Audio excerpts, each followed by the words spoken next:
Today, we're diving into a world that might be shocking to many of you. Yeah. The labor camps of China. Right. In the 1950s and 60s. Yeah. And these weren't your typical prisons. Right. They were tools of mass control. Yes. Used by the Chinese Communist Party. Yes. The CCP. The CCP. And we're going to be uncovering this system through the eyes of Jean Pasqualini. Yes. A man who lived through it. He did. And left us a chillingly detailed account. Chilling, yes. In his book, Prisoner of Mao. Yes. So his story is particularly insightful because of his background. Yes. His background is fascinating. Right. Born in China to a Corsican father. Wow. And a Chinese mother. Okay. He straddled two cultures. Right. And this made him, in a way, both an insider and an outsider. Interesting. Yeah, treated as a Chinese citizen by the CCP, but aware of different ways of life. Right, right. So his experience, especially his arrest, might shock Oh, absolutely. those unfamiliar with the CCP's methods. It is a system, what we find in his story, Right. is a system designed to break people. Yeah. Not just physically, but also mentally. Right. And Pasqualini's arrest in 1957 is a case in point. Yeah. He was utterly confused about the charges against him, and that was precisely the point. Wow. The initial confusion, the sleep deprivation, the limited food, the endless questioning. Oh, my God. It was all designed to disorient and weaken him. That sounds like a nightmare. It's a nightmare. Not knowing why you're being held. Imagine being interrogated relentlessly with this threat of violence hanging over you. Right. They use the good cop, bad cop routine. Oh, gosh. One offering feigned sympathy while the other hurled threats and insults. So they weren't even interested in finding out if he was actually guilty of something. The goal was to extract a confession, whether true or not. Okay. They, the CCP, used this tactic to justify their actions and to instill fear in the population. It's truly chilling to realize that your own government could turn on you like that. Exactly. Especially if you haven't even committed any actual crime. That's what's particularly shocking about these systems. Right. The CCP operated under this premise of reforming the population. Okay. And their own rhetoric suggested they were targeting a small percentage of the population. Right. Maybe 2%. 2% doesn't sound like a lot. But you apply that percentage to China's population at the time, you're talking about potentially 16 million people. Wow, that's a staggering number. It's a huge number of people. It's hard to wrap your head around that scale of imprisonment. Yeah. And this wasn't just for those who had been convicted of actual crimes, right? Yeah, that's right. There was a distinction. There was a distinction between Laogai and Laoxiao. Right. Laogai, which means reform through labor, was for criminals, but Laoxiao, Right. education through labor, was something else entirely. That sounds almost benevolent. It does sound benevolent. Education through labor. Right. What's wrong with that? The sinister part was that Laoxiao was used to target individuals who hadn't broken any laws, but were deemed to have committed mistakes. Okay. Anything from questioning a policy to not being enthusiastic enough about the party. That sounds like thought policing. Essentially, it was. Wow. Imagine being sent to a labor camp for simply expressing a different opinion. So you could be imprisoned for simply thinking the wrong thing. Yeah. That's what's so shocking to many people who don't understand communist regimes like the CCP. It's about control. Right. It's about total conformity, Okay. ensuring that everyone adheres to the party line. And the methods they used to achieve this were often brutal. So very brutal. Pasqualini gives us a glimpse of this brutality in his description of the Grassmist Lane Detention Center. Yes. Where he was held. The conditions there sound horrific. It was a place designed to strip away your individuality and break your spirit. Right. Imagine cramped cells, communal beds, minimal hygiene, and constant surveillance. Yeah. It was psychological torture, even before the physical abuse began. That constant pressure must have been incredibly difficult to bear. Oh, absolutely. And I imagine one of the most effective tools of control was food. Food was key. Right. Pasqualini talks about the meager rations. Yeah. Thin, watery corn gruel, tiny portions. Wow. Barely enough to sustain life. Yeah, I can't even imagine being that hungry all the time. It's hard to think straight when you're starving. Yeah. And that was the point. Right. Food became a weapon. Right. But controlling their most basic need, they weakened resistance and made prisoners more susceptible to manipulation. It's almost like they were trying to turn people into animals. In a way, they were dehumanizing them. Right. Stripping them of their dignity, reducing them to their most basic instincts. Right. It was a deliberate tactic to break their spirit and make them more pliable.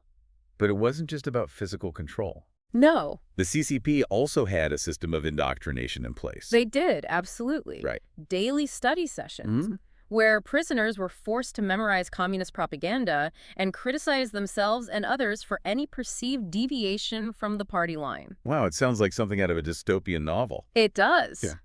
The goal was to reshape their thoughts and beliefs. Wow. And Pasqualini mentions this constant fear of being denounced by your own cellmates. It must have been incredibly difficult to trust anyone in that environment. It would be impossible. Everyone was watching everyone else, looking for any sign of dissent. Created a climate of suspicion and fear. All right. The goal wasn't just to punish dissent, but to prevent it from arising in the first place. And, it's fascinating how Pasqualini's cellmates reflect this mix of compliance and confusion. It's a mix, isn't it? Yeah. Yeah. He talks about Lou, a former communist cadre, Yeah. who became a model prisoner. Yeah. Right, trade. Yeah, Lou represents those who fully embraced the CCP's ideology. Often out of fear or opportunism, Right. he was the perfect example of the reformed individual that the system sought to create. Right. But then there's Wu, the farmer, who couldn't even understand why he was imprisoned. Poor Wu. Yeah. Wu's confusion highlights the arbitrary nature of the system. Right. What constituted a mistake was often unclear, leaving individuals vulnerable to the whims of those in power. It sounds like you could be arrested for anything, You could. or even nothing at all.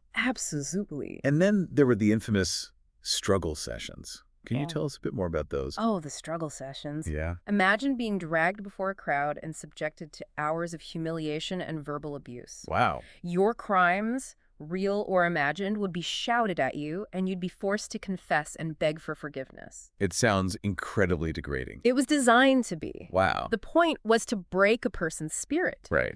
to force them to publicly renounce their beliefs and embrace the party line. It sounds like psychological warfare. It was. What? The CCP understood that controlling people's minds was just as important as controlling their bodies. And Pasqualini shares a powerful story about Wei, a Methodist pastor, who refused to renounce his faith during these struggle sessions. Wei's story is an amazing one. Right. His defiance highlights the strength of individual conviction in the face of overwhelming pressure. Right. He endured brutal treatment rather than betray his beliefs. It's a testament to the enduring power of the human spirit. Absolutely. But for many, the psychological torture was just the beginning. Yeah, Pasqualini's experience takes a darker turn when he's transferred to a labor camp. that's right. And that's where we'll pick up next time. We'll see you then. It's the last time we left off with John Pasqualini's transfer to a labor camp. Right. And this was a whole new level of hardship. Even after the horrors of Grasmus Lane, Absolutely. it's a stark reminder of how the CCP viewed human life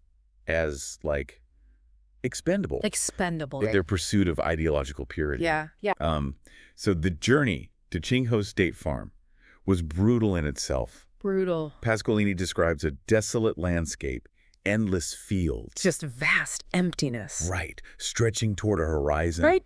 that offered no hope No hope of escape. of escape. And the work, Backbreaking. backbreaking. Yeah, it's interesting they call these places farms, Yeah. They sound more like forced labor camps. That's exactly what they were, yeah. Yeah. Forced labor camps. Right. Prisoners were treated like slaves, forced to work long hours with minimal food and rest. Yeah. It was a system designed to extract as much labor as possible Right. while crushing any remaining spirit of resistance. So Pasqualini talks about toiling in the wheat fields, constantly under the watchful eye of the guards. The ever-present guards. Right. And even with all that labor, Yeah. they barely got enough to eat. They were starving. It's a stark contrast to the CCP's propaganda about collective prosperity. Oh, absolutely.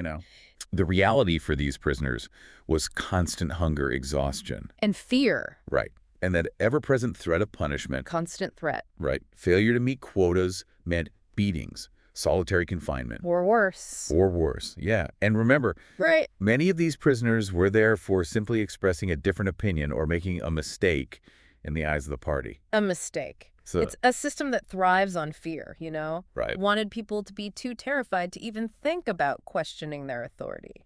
The conditions at Qinghe sound absolutely deplorable. Pasqualini describes overcrowded cells, decrepit buildings, and the constant presence of disease and death. It was a living hell. It was a living hell. The CCP's indifference to the suffering of these prisoners is truly shocking. Right. They were seen as enemies of the state, disposable in the grand scheme of their communist utopia. Pasqualini paints this, vivid picture of his fellow prisoners, Yeah. people from all walks of life caught in the CCP's net. All walks of... Yeah, there's a former judge who understands how the system is rigged against them. Yeah, this judge represents the educated class, right? Right. Those who once held positions of authority but were swept up in the CCP's purges. His knowledge of the system only deepened his despair, knowing there was no justice to be found within it. And then there's Bartek, a Polish businessman imprisoned for unknowingly storing American weapons. Bartek's story highlights the arbitrary nature of the system, Right. He was a foreigner, caught in the crosshairs of geopolitical tensions, with no understanding of the forces that had imprisoned him. And perhaps the most heartbreaking story is that of Smallpan, a young prisoner who yearned for a piece of cake on his deathbed. This simple desire for a taste of something sweet before he died speaks volumes about the level of deprivation these prisoners endured. It's hard to imagine being surrounded by so much suffering. Did Pasqualini ever see any, glimmers of hope? There were glimmers. Right, Yeah. in that environment. Even in the darkest of places, the human spirit can find ways to endure. Right. Pasqualini talks about acts of kindness between prisoners, sharing what little they had, offering comfort in the face of despair. It's amazing how people can maintain their humanity even in such inhumane conditions. It is amazing. There's a story about Father Shia, a Catholic priest, who continued to practice his faith in secret. In secret? Right, offering solace to those who had lost all hope. Yeah, his unwavering faith must have been a source of strength for others, Right. It's a testament to the power of belief, even when everything else has been stripped away. And then there's Wang, Wang.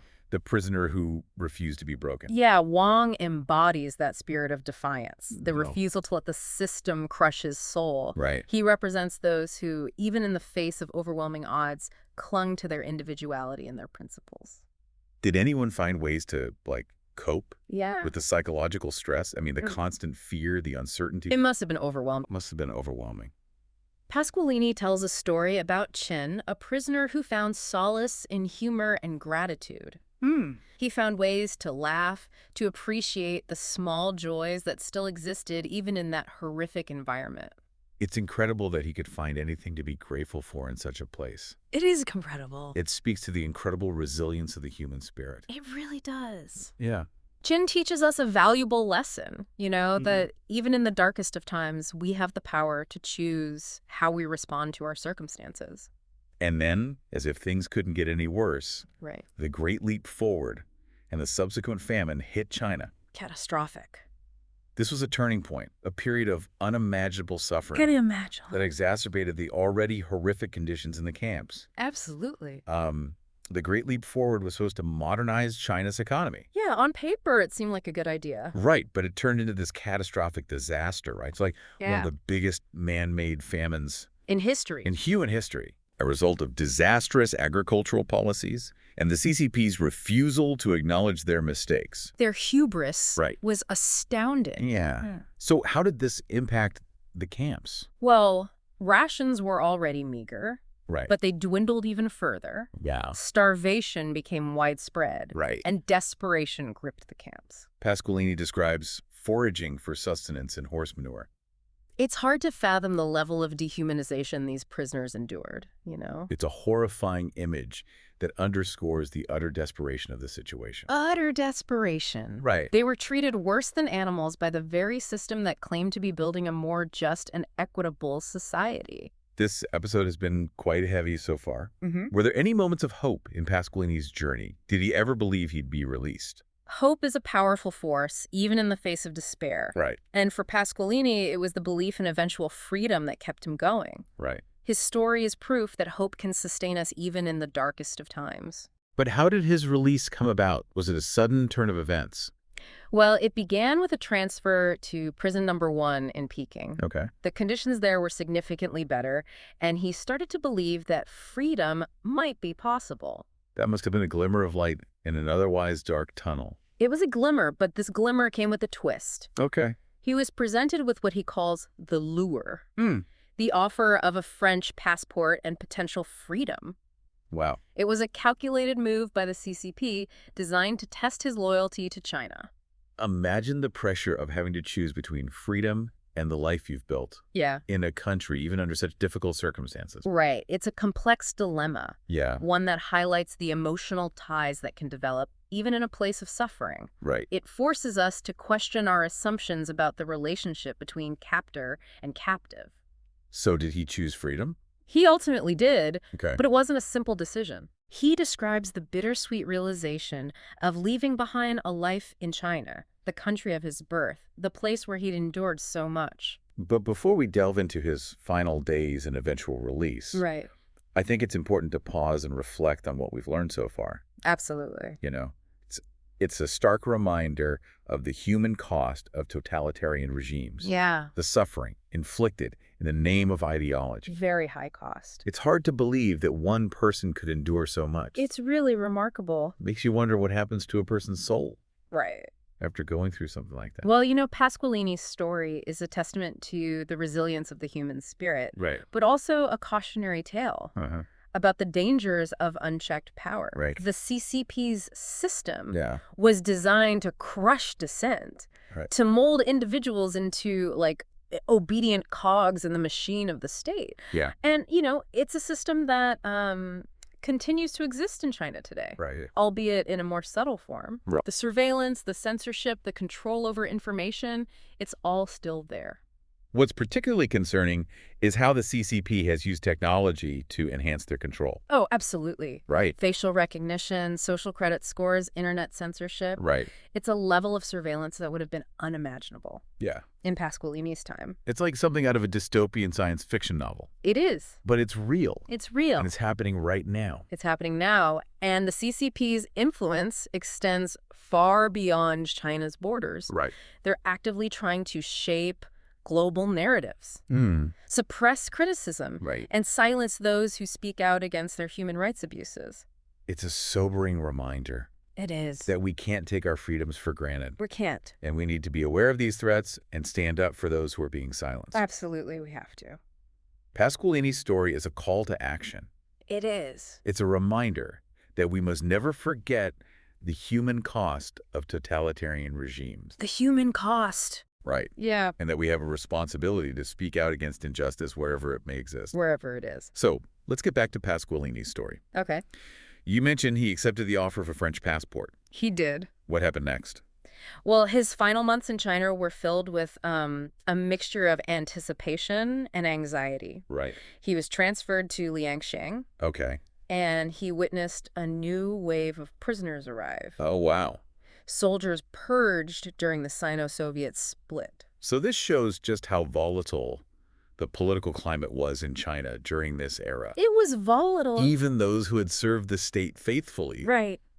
could become enemies overnight. Exactly. It was a time of great upheaval Right. and paranoia, Right. with the CCP constantly looking for internal enemies. And yet, amidst this turmoil, Pasqualini was preparing for his release. He was. Right. It was a carefully orchestrated process designed to ensure that he presented the right narrative upon his return to the West. He was instructed to write a final report. Okay. Reflecting on his crimes. Okay. And demonstrating his reformation. It's almost as if they were trying to rewrite his story, to control his narrative even as he was leaving. Exactly, they were. Wow. They gave him a new outfit, Uh-huh. a symbol of his supposed transformation. It was all very theatrical. Right. A performance for the benefit of those who would be watching him. And then finally the moment arrived. It did. He was transferred to prison number 2, Yes. where he met with French embassy officials. Right. This encounter marked a turning point. Absolutely. He was no longer a prisoner of the CCP, but a citizen of France, under the protection of his homeland. Yes. After all those years of being treated as a Chinese citizen, subject to their laws and their punishments, Right. he was finally recognized by his country of origin. It's a powerful moment. That must have been a powerful moment. Very powerful, yeah. It was the beginning of his journey back to freedom. But it was also bittersweet. It was. He was leaving behind a life in China, Right. the place that had shaped him in such profound ways, Absolutely. both positive and negative. Both. And then, the final journey. Back to France. Back to France. Yeah. His departure leaves many unanswered questions. Yeah, it does. How did this experience shape his view of China and the world? Right. How did he reconcile his dual identity after years of being forced to conform? These are questions he grapples with in the later chapters of his book, Yeah. which we encourage you to explore further. Absolutely. Yeah. But his story, as we've explored it today, provides a window into a dark chapter of human history, Yeah. a reminder of the human cost of totalitarian regimes, Absolutely. and the importance of safeguarding our freedoms. Safeguarding them. Yeah. His story has certainly left an impact on me. Me too. It's a testament to the enduring strength of the human spirit, the ability to find hope, and even moments of joy in the face of unimaginable suffering. It is amazing. And it leaves us with a thought-provoking question. Could someone like Jean Pasqualini, with his unique cultural background and critical perspective, even exist in today's China? Is there space for such individuality and dissent in a system that prizes conformity above all else? It's something to ponder as we continue to learn about and engage with this complex and ever-changing country. It's a great question. And on that note, we'll leave you to do just that. Until next time, keep diving deep, keep asking questions, and keep those critical thinking caps on.